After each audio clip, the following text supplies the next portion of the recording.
seperti apa sebenarnya daya tarik pasar keuangan Indonesia dibandingkan pasar negara berkembang lainnya? Di ASEAN saja contohnya, Pak. Pak Mika sepertinya masih di mute, Pak. Silakan.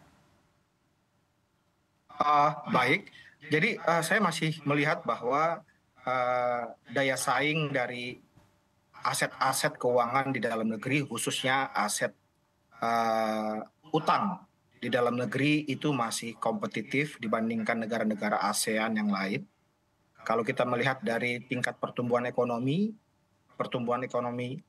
real kita masih berada di kisaran 5%. Kemudian juga kalau kita melihat dari outlook atau posisi terakhir dari neraca perdagangan maupun juga dari anggaran pemerintah, kita masih mencatatkan surplus neraca perdagangan sudah 4 tahun berturut-turut. Kemudian juga sudah 3 tahun berturut-turut kita posisi anggaran pemerintah di bulan April dari tahun 2022 sampai tahun 2024 kita mencatatkan atau membukukan surplus. Artinya penerimaan pemerintah lebih besar dibandingkan pengeluaran pemerintah. Jadi saya pikir 3 hal ini adalah faktor fundamental yang mendukung daya tarik dari aset-aset keuangan, khususnya aset utang di dalam negeri.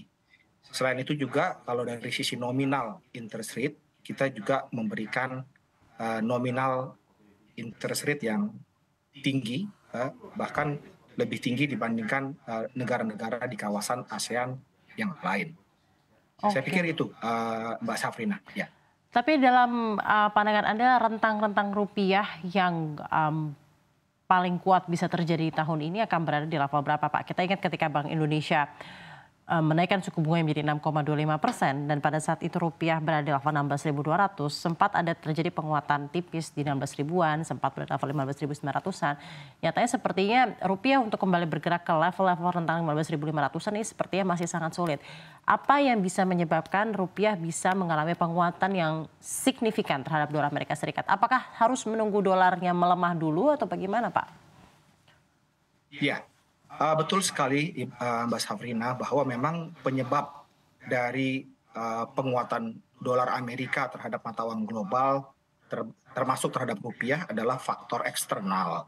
Jadi ini lebih didrive oleh kenaikan suku bunga di Amerika Serikat dan juga kebijakan moneter yang ketat yang diterapkan oleh Federal Reserve. Karena kita melihat bahwa tren penguatan dolar itu terjadi sejak tahun 2022 ketika saat itu The Fed menaikkan suku bunga dari 0,25% hingga sampai di pertengahan 2023 di level 5,5% dan bertahan hingga saat ini.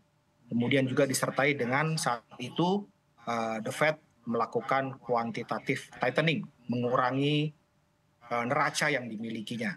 Jadi kombinasi dari kebijakan moneter The Fed tersebut merupakan faktor utama yang menyebabkan rupiah itu terdampak negatif dan juga mata uang global lain.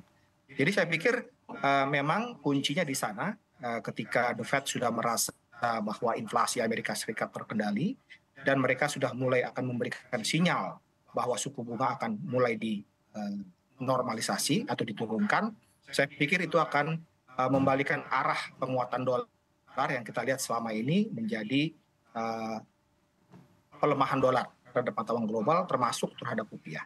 Oke, baik. Terima kasih banyak, Pak. Dan terakhir mungkin sebagai penutup di diskusi kita di siang ini, proyeksi kisaran pergerakan rupiah sampai akhir tahun kira-kira akan seperti apa, Pak? Baik, perkiraan saya untuk dolar rupiah hingga akhir tahun bergerak di kisaran 15.500 sampai 16.300.